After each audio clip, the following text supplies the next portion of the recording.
دوه زره اویو مجاهد په مزو سر دی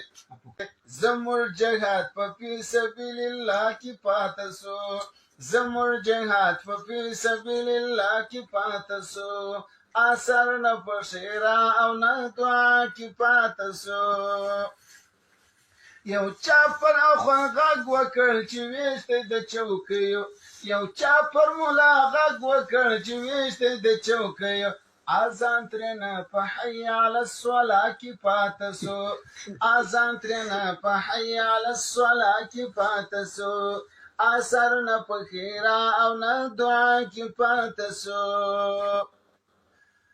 پښتنه مې ترې وکړه مخکې چیرې وې چې نه وې پښتنه مې ترې وکړه مخکې چیرې وې چې نه وې جواب یې په هې او په هاها کې پاته سو